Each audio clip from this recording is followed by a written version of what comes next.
मौसमियाती माहिरीन बार बार हम सबको चीख चीख कर बता रहे हैं कि पाकिस्तान में इस बार प्री मानसून और मानसून अर्बन फ्लडिंग का बायस बन सकती है।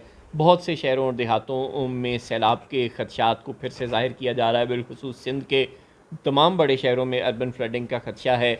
और हमारे पास हस्ब रिवायत हस्ब साबिक इस सब से निमटने का कोई प्लान मौजूद नहीं है। कोई डैम हमने अल्लाह माफ़ करे नहीं बनाया, कोई नहर हमने नहीं खोदी, पानी को रिज़र्व करने का कोई प्रिज़र्व करने का कोई ज़रिया हमारे पास मौजूद नहीं है। इसी तरह पानी पहाड़ों से और हमारे मैदानों से गुज़रेगा, हमारी फसलों को, जानवरों को और इंसानों को, उनकी बस्तियों को तबाह करेगा और समुंदर में चला जाएगा। बर्बादी लाने के बाद कुजा ये कि हम इसी अल्लाह की रहमत को किसी रिज़र्वायर में स्टोर करते और उससे बिजली बनाते, उससे अपने खेतों को सैराब करते, उससे अपनी पानी की ज़रूरियात पूरी करते।